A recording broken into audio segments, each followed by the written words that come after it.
Um, Thanks, Cecilia. I would like to welcome everyone to this week's webinar from the Department of Horticulture. Today's speaker is Reese. Laura came to our department in early 2019. Before that, she got her bachelor's degree at Penn State, and as part of her undergraduate work, she did an internship at NASA Kennedy Space Center.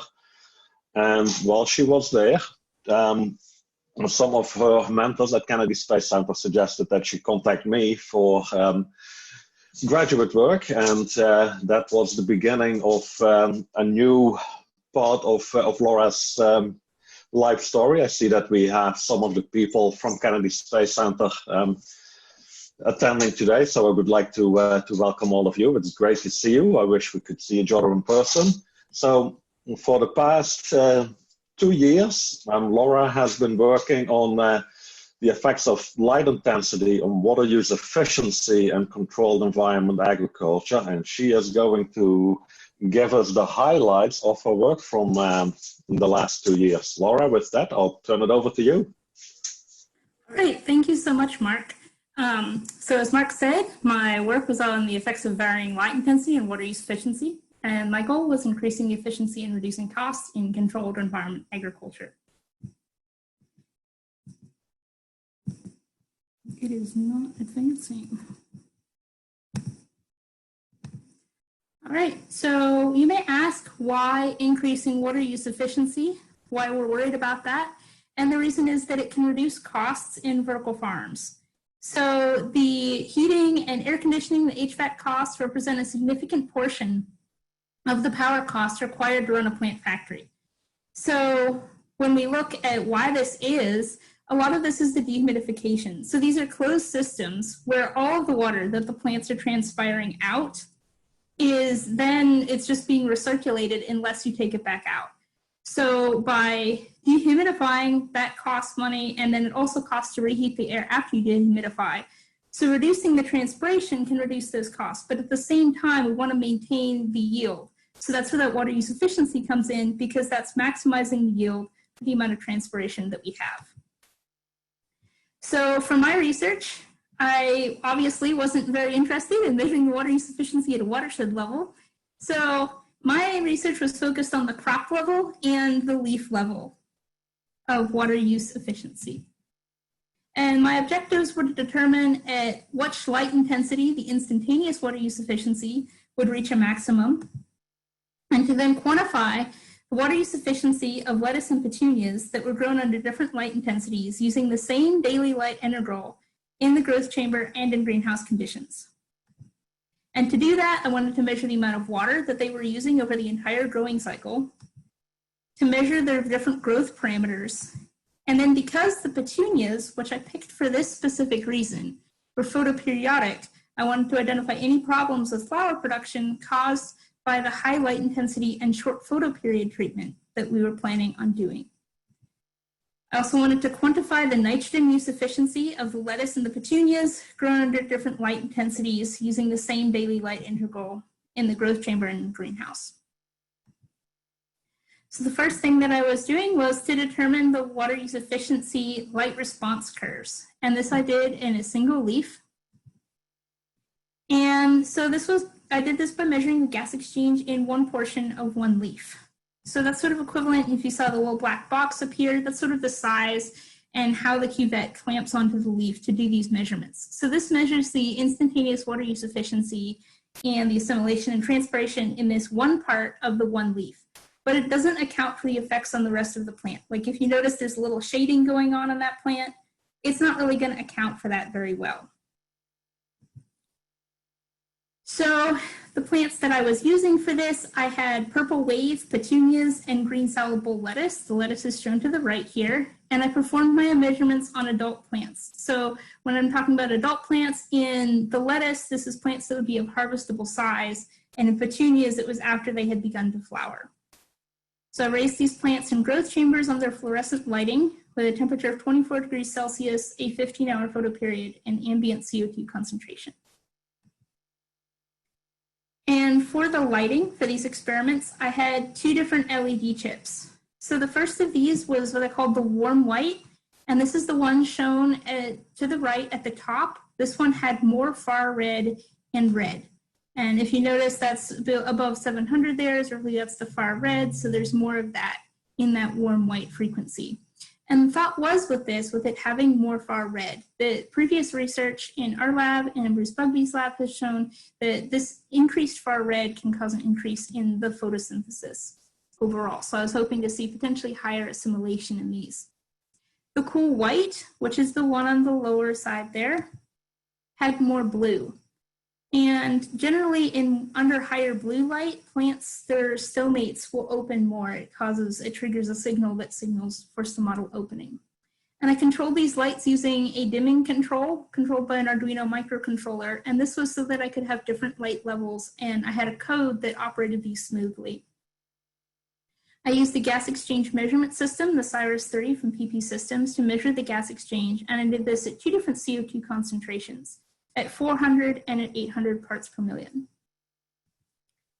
So my hypotheses were that the leaf level water use efficiency would reach a maximum, and that the leaf level water use efficiency and assimilation would be higher at 800 parts per million CO2 than at 400 parts per million CO2. So this is the assimilation curve that I saw.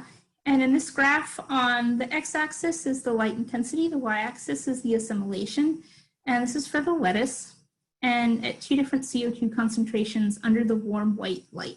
And you can see there really isn't any difference between these 2 different CO2 concentrations, which was kind of surprising to see that. But these were best modeled, as is typical for assimilation curves, by an exponential rise to a maximum, where the assimilation rises to basically an asymptote. The petunia followed the same curve pattern, but for the petunia, the 800 actually was a little bit higher. And in general, the petunia was a little bit higher sometimes than the lettuce. For the cool white, it basically looked exactly the same, which was surprising to me. I was expecting to see a bit more of a difference in assimilation, but there really wasn't any here. So from these regression curves, I then calculated the maximum assimilation, that asymptote there, and did an ANOVA on this. And the only significant effect of this ANOVA was between species and CO2. There's a significant interaction between them. And that's sort of what you can see here. At 800 parts per million CO2, there is a significant difference between the petunia and the lettuce. But there really wasn't a difference between any of the other treatments. So the transpiration was not an exponential rise to a maximum. It was best modeled by a linear curve in general. And this is for the lettuce again. And as you may have noticed in the previous graphs, the lettuce is always the circles and the petunia is always the triangles, and they'll be that way through the whole presentation. So transpiration, again, there wasn't a whole lot of difference in terms of CO2. There was a bigger difference based on species. And there was a slight difference between the 2 spectra, where in the petunias only, the cool white increased transpiration a little bit. So the water use efficiency is the assimilation divided by the transpiration. And it's not readily apparent here, but when I bring this up, there's a little bit of a maximum here. So these curves were actually not an exponential rise to maximum. They were a 3rd order polynomial where the water use efficiency reached a maximum and then started to decline slightly. And that isn't real obvious in the lettuce here. That's why I tried to point it out for you all, because the petunias had a much higher water use efficiency in general, and they kind of overshadowed the lettuce. But in the petunia, it's very obvious that it did reach that maximum, and that was true of the lettuce as well. And there really wasn't any difference in the water use efficiency between the warm white and the cool white treatments. There was, again, that difference with the lettuce at 800. And again, for these, since they reached a maximum, I calculated those maximum based on the regression lines and did an ANOVA on that, and found that there is a significant interaction of species and CO2 concentration, which meant that the only significant difference was between the petunias at 800 parts per million CO2 and everything else. And there was no difference between the 2 different light spectra. So my overall conclusions from this experiment were that the water use efficiency reached a maximum between 300 and 400 micromoles per meter squared per second in lettuce, and 250 and 350 micromoles per meter squared per second in Petunia. So Petunias measured at 800 parts per million also had a higher maximum water use efficiency than Petunias measured at 400 parts per million, and lettuce measured at either 400 or 800 parts per million. And a lot of that is probably because the maximum assimilation of Petunias measured at 800 was higher than the maximum assimilation of lettuce at that same CO2 concentration.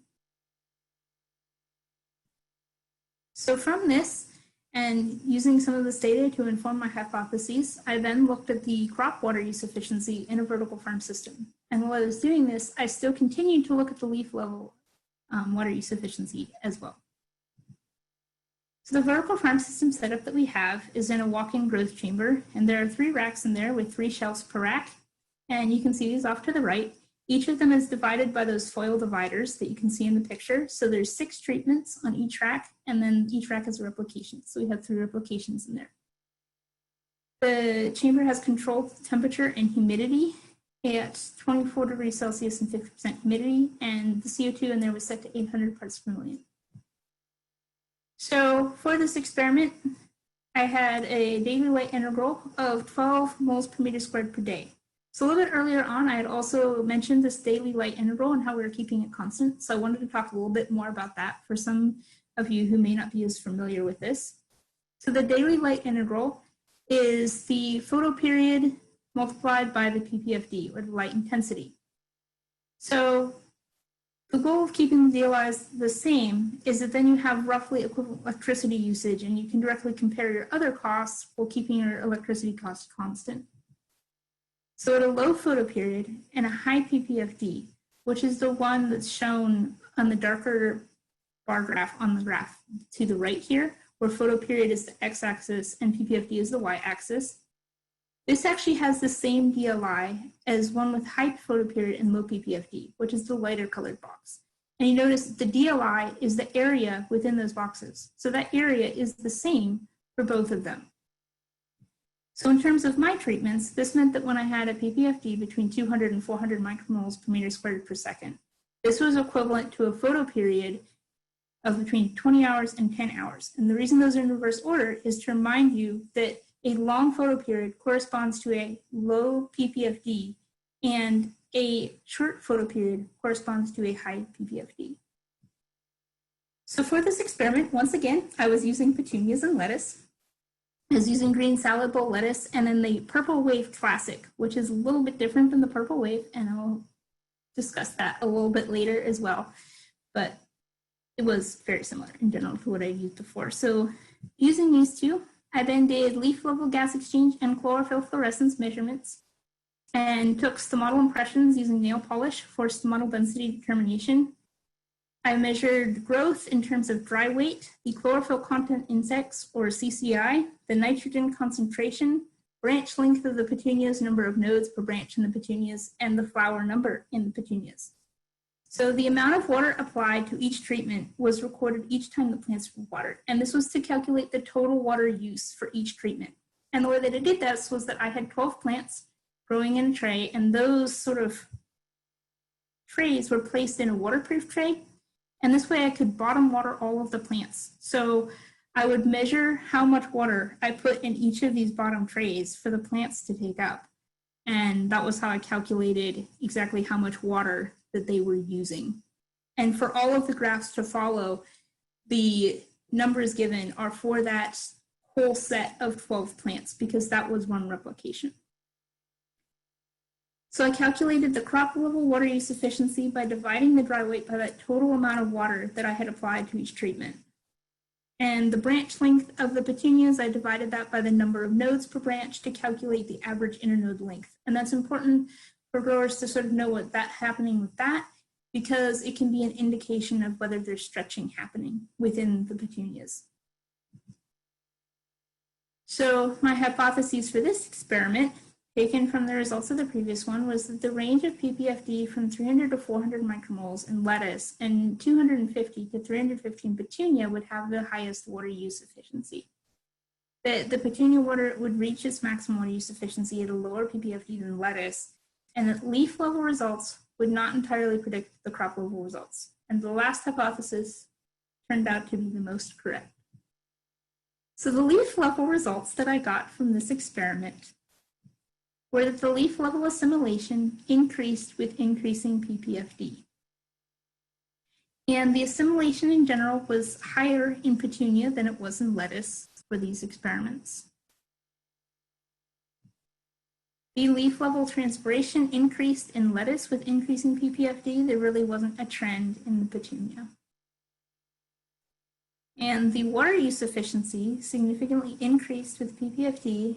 In the Petunia, there was no trend in the lettuce in that water use efficiency. And this was somewhat to be expected, the water use efficiency being higher in the Petunia because it did have that higher assimilation and a lower transpiration. The surprising thing was when I then began looking at the crop level results, the dry weight, which is the end result of the assimilation, decreased as the PPFD increased and as the photoperiod was decreasing. And again, the dry weight was higher in the Petunias. So this was also readily apparent in photographs. I had started noticing this relatively early on, so I wasn't surprised to see those numbers. I was just surprised at their contrast with the leaf level results. So these top pictures are the high PPFD and short photoperiod treatment for the Petunias and the lettuce. And the lower pictures that I just brought up are the low PPFD and long photoperiod. And as my one lab mate Claudia said about the lettuce on the top under that high PPFD, I would not eat that lettuce because it's kind of ugly, it's tiny, it's not real nice lettuce. Whereas the lettuce growing under that low PPFD was big and bushy and looked like you can make a full salad with that. The petunias also, you can see they're a lot larger in that low PPFD treatment, and of course, because they have that long photoperiod, they're blooming. So the crop water use also decreased as the PPFD increased. And the crop water use efficiency also decreased as the PPFD increased. And it's important to note, even though the total water use was decreasing with PPFD, that the decrease in dry weight was much larger, and so that's why the crop water use efficiency decreased as well. So as I said before, the leaf level results do not reflect the crop level reality. So in this graph, I took the instantaneous water use efficiency and graphed that versus the crop water use efficiency. And there's a negative correlation between these two in the petunias, and no correlation at all in the lettuce. This was also true when I looked at the assimilation. And so the assimilation is the plants taking in carbon. So eventually that assimilation should add up to the total dry weight. So if you have more assimilation, you get a bigger plant. But in this graph, which is the assimilation versus the dry weight, there's a negative correlation between these two for both the petunias and for the lettuce, which is really, it doesn't make any sense. If they're assimilating more, they should have more dry weight, but they didn't.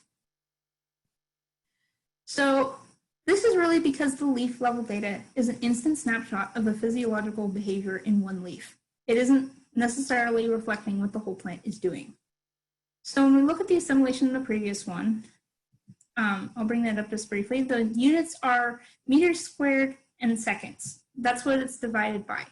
So when we look at this instantaneous assimilation, try to transfer it to what the whole plant over time may be doing, we have to account for the differing photoperiods. Because if you multiply the amount of time times the assimilation, that the assimilation is going on for that photoperiod, you're going to start to see that there's differences in the assimilation based on that photoperiod. And in this treatments, I did have those differing photoperiods. So it also doesn't account for the differing amounts of canopy area, that meters squared. So over time, these plants were getting differing amounts of canopy area. You could see that in the in photographs right before they were harvested, but even relatively early on in the experiment, they were starting to develop differences in canopy area. So that's going to add up into differences in the amount of assimilation that can be done in total in the whole plant between the treatments. The single measurements also don't account for differing rates. So because I only took one measurement within the canopy in each replicate in each treatment, I'm not looking at different leaf positions. So within the canopy, as I had mentioned before, if you have shading over part of the leaf or any of this other stuff going on, you're going to have differing assimilation and transpiration rates. They can also differ at different times during the day. Previous studies I've looked at shows that there can be a diurnal pattern to the transpiration. And it also doesn't account for night respiration or transpiration. So one thing that I probably should have pointed out a little bit earlier when I was discussing leaf level results is that in the leaf level results that I did, the transpiration did not start off at 0. The stomatal conductance started at 0. When they were dark adapted, these plants were still transpiring. And that means that even though their total water use can be accounted for because that was what they were taking up even at night, if you're just taking a measurement of leaf level during the day, it's not going to count for that transpiration and respiration that may be occurring at night. So all of these add up to the fact that the leaf level data doesn't always really predict that crop level result. The other thing that I had noticed was that the petunias, once more, were more water use efficient than the lettuces. So this had been true at the leaf level, but as I just said, the leaf level isn't always the most reflective of what's happening at crop level. When I looked at the comparison between these two at the crop level, the petunias were still a lot more water use efficient than the lettuces. And I had some thoughts as to why this might be, which I took from looking at the stomatal density. So I did stomatal density by taking nail polish impressions of the leaves, and you can see off to the right there, it's a little stomate hanging out there. And because we still have a pandemic, obviously, that's why I'm doing this via Zoom, we can't have an unmasked stomate over there. He needs to be breathing through a mask. So the number of stomates in the lettuce could be over 2 times of that in the petunias. And that was generally true at every PPFD. So there really wasn't a trend in that stomatal density that I saw with PPFD, but there is a trend that the lettuce always had a higher number of stomates. They also had fewer trichomes. So the petunias had a lot more trichomes. That's them to the left there. That's a real close-up that I took because they were so beautiful. These trichomes generally hung out along the veins of the leaf, but even on the rest of the leaf surface, there would still be trichomes. In the petunias, there might be one along the vein occasionally, but there really weren't any trichomes. And this increased the boundary layer. So the boundary layer is that layer around the leaf that sort of prevents air movement. It can reduce the stomatal conductance. So in the petunias, this is going to be a lot larger in situations like in the crop level results where there isn't a fan like there is in the Cyrus pushing the air across the surface of the leaf. So because of that, the petunias are going to have reduced stomatal conductance. They also had that fewer stomates to do stomatal conductance with. So the lettuces having so many more stomates and so much fewer trichomes, they transpired a lot more. In terms of petunia trichomes, this is a close-up picture of one of the petunia stems. All of that fuzziness is all trichomes. So you could even see it, you could feel it when I was working with them. The petunias are fuzzy and the lettuces really are not fuzzy at all. So the petunias, as I had mentioned earlier, are photoperiodic. And so in these two graphs, the one on the left is similar to all the graphs I've been showing so far, where it's the PPFD versus the number of flowers. Of course, I needed to look at what the photoperiod was. So as I had mentioned before, because it was a constant DLI, at a high PPFD, that is a short photoperiod, and at a low PPFD, it is a long photoperiod. And so that's the graph to the left, is that photoperiod versus the number of flowers. And that's why it's the inverse of the one to the left. So that photoperiod, really there wasn't much blooming occurring below about 13 hours. And that's to be expected. That's what the information that I was given by Pan American Seed that did the breeding, is that these petunias have a photoperiod between about 13 to 14 hours. The other thing that I had looked at to detect if there's any stretching going on in these petunias is the internode length, and that's the length between 2 nodes. And each node, that's where the sort of bud and the leaf come out there. And this is important to growers because they want this to be very short. So most of the time when you're growing petunias, you actually apply PGRs or plant growth regulators to reduce this internode length. And that's because growers want to have a small petunia that's compact for shipping, and that's what consumers prefer as well. So the internode length actually decreased with increasing PPFD. And in this graph, I'm working on modeling this a bit better, but I have a third order polynomials to see, but the uptick in is not reflected in the data. It's just a straight decrease that occurs roughly actually about that 13-hour photoperiod mark. But as the PPFD increase, the internode length decreases, which is really what we want to see because those long internodes, those lower PPFD, you're going to have to apply more PBRs to correct for that. So in the lettuce, as I brought up the pictures before, these lettuces with the high PPFD were really small. They also had a real lack of chlorophyll. They weren't nice and green like the lettuces in this picture. They were pretty much yellow. And so that could be seen in the chlorophyll content index. It decreased as the PPFD increased, and that was true for both the petunias and the lettuce. And the lettuce had a higher R-squared value for this, so even though the decrease isn't as obvious, it's more accurately modeled by that linear decrease. So I then used this CCI to calculate the fraction of nitrogen in the chlorophyll. And I did this by converting the CCI to chlorophyll concentration using equations from a Perry, Blomqvist, and Bugbee paper in 2014. I then took that chlorophyll concentration and multiplied it by the total lettuce leaf area in each treatment. I couldn't do this for the petunia because I didn't have total petunia leaf area. I then converted that to moles to get the total chlorophyll in each treatment. I then multiplied this by the 4 atoms of nitrogen that are in each chlorophyll molecule to get the total nitrogen that was in the chlorophyll in each treatment. I then wanted to calculate the total amount of nitrogen in the treatment.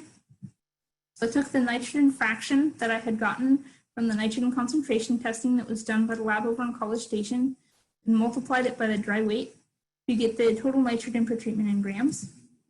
Then using the molar mass of nitrogen, I converted this into the total nitrogen per treatment in moles. And then to calculate the fraction of nitrogen that was in the chlorophyll, I divided the total nitrogen in the chlorophyll in each treatment by the total nitrogen per treatment. And graphing that versus PPFD, the fraction of nitrogen that was in the chlorophyll also decreased. So at this point, it really looked like the amount of nitrogen that was in the chlorophyll, with more of it is going into those photosynthetic proteins. The other thing I want to point out with this graph is how little nitrogen is actually in those chlorophyll molecules. So you usually think, oh, the nitrogen in plants, it's got to be in the chlorophyll. But no, this is the fraction. But even if you multiply that by 100, pretty much all of these are under 1% of the total nitrogen in the plants is in chlorophyll. And this was decreasing as the light intensity increased. The nitrogen content and the nitrogen use efficiency also decreased with increasing PPFD. So the nitrogen content is this graph to the left here, and you can see for both the petunias and the lettuce, this decreases. And the nitrogen use efficiency, which is basically the fraction of the applied nitrogen that was utilized by the plants, also decreases. The other thing to note in this graph is how high this actually is for the petunias. It's relatively unusual that it's this high. Typically, it is more around 50% that the plants are using, but the petunias were apparently quite efficient, and they used a much higher fraction of that applied nitrogen. So the nitrogen use efficiency was negatively correlated with water use efficiency in petunias as well. So an increase in water use efficiency actually led to a slight decrease in the nitrogen use efficiency. And there is no correlation in lettuce. So for the overall conclusions for this experiment, both the lettuce and the petunias experienced reduced growth at the higher PPFD and shorter photoperiod treatment compared to the lower PPFD and longer photoperiod treatment. And so this meant that the lettuce and petunia water use efficiency and their nitrogen use efficiency decreased as the PPFD increased. I also found that the leaf level data really does not predict the crop level responses, and the petunias are on average more water use efficient than lettuce, and this may be due to fewer stomata and more trichomes in the petunias. At the same time as I was looking at the crop water use efficiency in the vertical farming system, I was also looking at the crop water use efficiency in a greenhouse system. So the greenhouse system we have is under an adaptive lighting system. And this means that even though the instantaneous PPFD, that like PPFD that's occurring from one moment to another, under the sunlight that's changing due to cloud cover or whatever, the adaptive lighting system keeps a steady DLI every day. And it does this by having supplemental lighting, and it turns those lights off and on as needed to achieve a constant DLI. Because these were under a shade cloth, that also meant that the average PPFD each day was pretty much the same as well. The plants, I put in 10 centimeter pots, 6 pots in each treatment in ebb and flood trays. And my study I performed during the fall and winter months, and that was to get a short enough photo period so that I could look at some of these shorter photo periods, and that was from October to December. Even during these months, the light intensity in Georgia is still pretty high, so I used the shade cloth to reduce the light intensity so that I could get the DLI that I wanted. I had one control without lighting, and the amount of light reaching this control was so low that the plants really didn't grow. A lot of the lettuces just died. So this isn't included in most of the graphs that I'll be showing, just because the plants really didn't do anything at all. All of these, the supplemental lighting was the Fluence LED bars for outdoors. The DLI was 17 moles per meter squared per day, with a PPFD between 270 and 420 micromoles per meter squared per second, and photo periods between 17.5 and 11.2 hours. And again, a long photo period corresponds to a short PPFD or a low PPFD, and a short photo period corresponds to a high PPFD.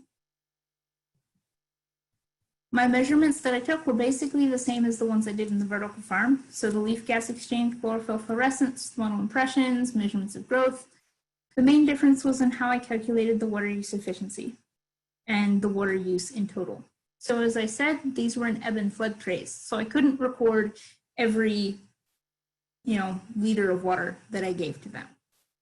So what I did was, after I had watered, I would weigh each treatment. And then after a 24-hour period, I would weigh them again. And I did that twice per week. And I assumed that the weight loss was that of water.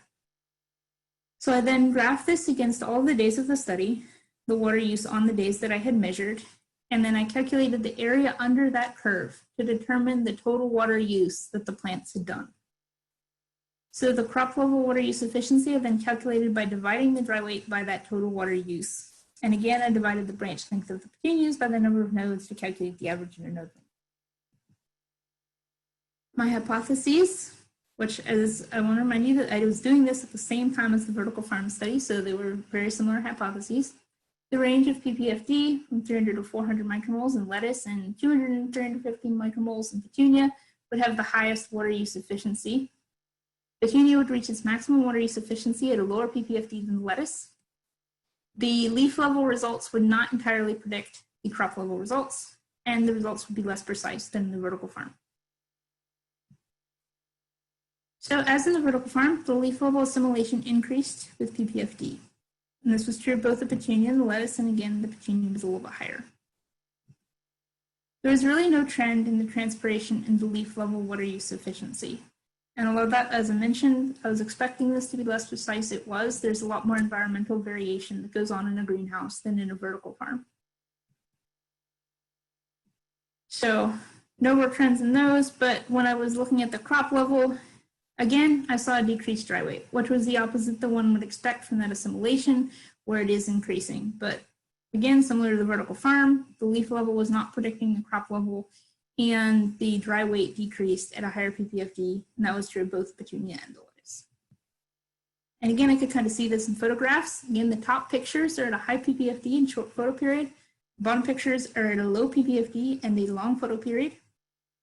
And again, there's slightly more growth, slightly bigger plants in those lower PPFD treatments. And again, there's a lot more blooming going on in them as well.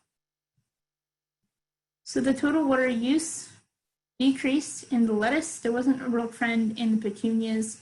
That may have been because they took longer for canopy closure, so there may have been some evaporation during early periods of their growth, and they were in there for longer, so there's just more chance for a lot of variation to occur.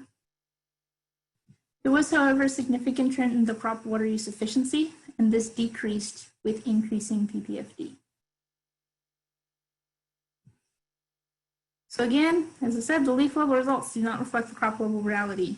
So there was a negative correlation between the instantaneous water use efficiency and the crop water use efficiency for lettuce, and there really wasn't any correlation at all for the petunias. The one trend that I did see that continued was that the petunias were more water use efficient than the lettuces. So again, they had fewer stomates. This is the graph that you see here. So the number of stomates in the lettuces were always higher than the petunias. Again, there wasn't really a trend in this with PPFD, but the main trend was that there's a difference between the two species. Again, this was also likely due to the fact that there were more trichomes on the petunias. The petunias, again, were definitely photoperiodic. The flowers were initiated in treatments with the longer photoperiod. Again, that's the treatments that were above about 13 to 14 hours in photoperiod. The one thing you may notice is that there is a treatment just below that 13-hour photoperiod mark where there was some flowering going on. And there's an explanation for this, and that is petunias do not like to be corralled. So these have the long branches, and they would try to grow around the dividers between the different photoperiods. And I was constantly corralling them back into their proper treatment, but even though a couple of leaves sticking around the ends of the dividers for an evening aren't going to change their dry weight or their total water use, all it takes is those couple of leaves receiving the photoperiod of the other treatment, and they begin to receive that initiation to bloom signal. So some of these treatments, if they had a couple leaves that got around one of the barriers for a night or two, they got some buds and blooms on those branches. The lower PPFD was again correlated with longer inner nodes. And again, this showed that at those lower PPFD, there was some stretching occurring in those petunias. So in the greenhouse system overall, I really saw similar trends to those that I saw in the vertical farm system. And this meant that at shorter photoperiods and higher PPFD, there was reduced growth compared to the longer photoperiods and lower PPFD. The water use efficiency decreased with increasing PPFD, and the leaf level gas exchange measurements were similar to those that I had taken in the leaf level study and in the vertical farm, but they weren't correlated with the crop level results. The increased PPFD and shorter photoperiods also changed the growth habits of the petunias in particular, so increased the inroad length at the longer photoperiod and lower PPFD, and the flower initiation only occurred in the longer photoperiod treatment. So the first thing I wanted to talk about when I talk about my studies overall is that variety selection is really important. I would never use green salad bowl lettuce for gas exchange studies ever again. It was a real pain. The green salad bowl lettuce has very thin leaves. They're very easily torn and they stick to each other. So there were some days where I was trying to do the leaf level study and I would take a lettuce plant out of the growth chamber and one of the leaves would tear on its way out because it had caught on one of its fellows. And when this happens in the green salad bowl lettuce plant, when it gets damaged, even in one leaf, this causes most of the stomates on the whole plant to close. And so that meant that I couldn't use that plant then for my research. So it was ending up doing about 50% more runs than I actually needed to because so many of them were ruined by the lettuce doing this. This also, as I mentioned in the petunias, there is apparently a difference between the purple classic and just the purple wave that fortunately my lab mate Claudia caught, but I ended up having to reseed my entire growth chamber experiment for petunias because of this, because even though they're basically the same in terms of their growth habit, in terms of their flower color, they're basically indistinguishable. They have a different photoperiod. My overall conclusions from the data themselves, and not just warnings to other grad students, are that the water use efficiency was highest at a lower PPFD during these experiments, and this was particularly true at a crop level. And the crop level and leaf level measurements do not necessarily correlate. So you can't take one leaf level measurement with a Cyrus machine and say, this is what the plant is doing, this is what the crop will be doing. That's usually not true. The petunias have a higher water use efficiency than the lettuce does, and it's probably due to differences in stomatal density and the amount of trichomes between them. The nitrogen use efficiency is also highest at a lower PPFD. The petunias, again, had a higher nitrogen use efficiency as well, and the fraction of nitrogen in chlorophyll decreased with PPFD in lettuce. And this meant that when I was looking at these results, I initially thought that this was due to a high light response in the lettuce, because in the high light response, you'd expect to see reduced chlorophyll, a reduced fraction of chlorophyll as the plant is putting more of the nitrogen into photosynthetic proteins. But it turns out that this may not be true, and the interaction of photoperiod and PPFD is really complex. I had another lab mate, TC Jayalath, who did a study where he had a varying DLI, kept the photoperiods constant, and then varied the PPFD. And in his study, at that same high PPFD that I had been using, he didn't see a decrease in CCI on chlorophyll. He saw an increase, and the plants looked fine. They didn't look ugly like mine did. But overall, the current results suggest that if you have that same DLI, then growing lettuce and petunias at a lower PPFD and a longer photoperiod results in a higher water use and nitrogen use efficiency for both the lettuce and the petunias. And since if you have that same DLI, your lighting costs are going to be similar, this results in a higher profit when growing at a lower PPFD and a longer photoperiod. This also is going to give you a lot higher yield, which really matters in the lettuce, not quite as much in the petunias. In addition, growing the petunias at that lower PPFD really seemed to cause some stretching in their internodes, so this could lead to higher costs in needing to apply more PGRs. So in the petunias, that lower PPFD may not be quite as beneficial as it may be in the lettuce. I would also say that further research into the interaction of photoperiod, PPFD, and DLI is needed, because we really don't know exactly what is all going on here that causes the lettuce to look bad and yellow and small in the treatments that I had done. At this point, I wanted to acknowledge some people who helped make all of this possible. So first of all, my advisor, Mark Van Ursel. It's been great being here and working with him. I wouldn't have gotten through all of this without his guidance. I also wanted to thank my committee members, Bruce Bugby and Tim Kilong. I've appreciated both of their guidance and their advice through this whole process. I'd like to thank my lab mates and friends here at UGA who have really helped me along this path. I would also like to thank Mary Jane Scarborough, who has helped me with all the paperwork necessary to stay in grad school. It's been wonderful having her there to help me out. And to Bob Fowler at PP Systems for really doing a lot of troubleshooting on the Cyrus during the many times that it wasn't working quite like it should. I also want to thank my family and friends for their encouragement and technical support. And also, since I have so many former mentors here today, I really want to thank all of you for all of the guidance that you gave me previously and even now. Thank you so much. And I also want to thank and say in memoriam to Paul Thomas. He was my committee member, and I very much miss him. And I hope in this presentation and my career going forward that I'll be able to make him proud.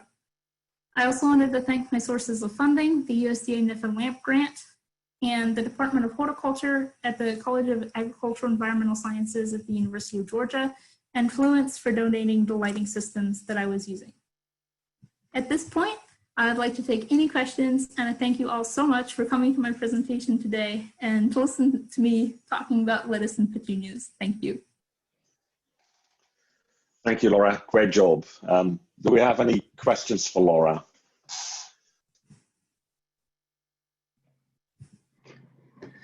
I do. This is Ray Wheeler. Can you hear me, Laura? I can. It's nice to hear you. Great job. Thank you. Very, very comprehensive. Lots of data. You covered lots of fronts. You mentioned the conductance can vary across the photoperiod due to circadian rhythms. When did you take your single leaf measurements with the cuvette? So I tried to take sort of the middle of the day where there isn't as much change occurring in the stomatal conductance measurements. So my lights in my chamber come on at 8, and I would usually try to start taking those measurements around 10 o'clock, 11 o'clock in the morning. Okay, good. I think that's a good, safe approach to minimize changing stomata as you're getting a set of measurements. And since I'm here, I'll ask you one second question, and then I'll let others. And there's maybe no answer to this. Just a thought to throw out. Instead of changing the PPFD with the photoperiod, with a photoperiodic plant like Petunia, I wonder if you could give a constant PPFD for a set number of hours and then extend the day length with very dim light to kind of trick the plant photoperiodically, but not really give it much more PAR. Just a thought. Yeah. Maybe that's the second paper you can follow up on. I think that actually is what is done commercially, is that that's what they do. And really that's based on some of my data, I might recommend that to prevent that stretching. Of course, then if there's higher PPFD, then they aren't quite as water use or nitrogen use efficient. But I think that that would work in terms of growing petunias. Okay, thank you. Yeah, welcome.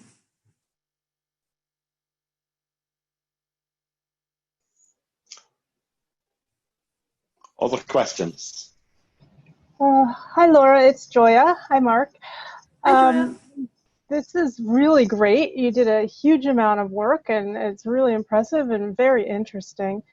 I had a question about your leaf level measurements. It seemed like, and I may have been misinterpreting the graphs wrong, but it seemed like, at least on some of the petunia data, the error bars tended to be just consistently bigger, indicating maybe there was more leaf-to-leaf variation, and I'm just curious about that, if that was really the case or if I misinterpreted. Yes, there was some larger leaf-to-leaf variation in the petunias, particularly at lower PPFD. And a lot of that was in their initial starting transpiration. There was some significant variation in the stomatal conductance for the petunias at the low PPFD, just because that's their dark adapted stomatal conductance was different. Why do you think there is such differences between plants? Just curious. Any ideas? I have wondered that myself, and I actually looked at like the position of the different petunias in the growth chamber to see if that could be what was causing it, but I didn't really see any major trends there as to why they would be different in their initial stomatal conductance. Yeah, that is very interesting, and yeah, it's kind of neat that the lettuce was pretty tight, you know, and the petunias weren't. So, okay, maybe it's just a plant family variation or something. So, very well done, very interesting. Thank you. This is really cool.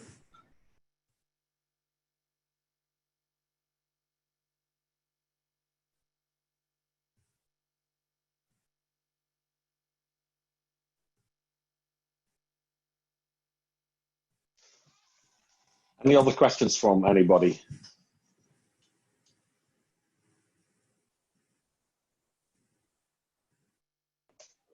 If not, then I would like to thank Laura for giving a great seminar, and I'll give you a virtual applause because that's the best I can do. And I would like to thank everybody for attending. Thank you so much. Yeah, thank you. Great job, Laura. Thanks. Thanks, Mark. Thank you, Ray. Thanks for attending.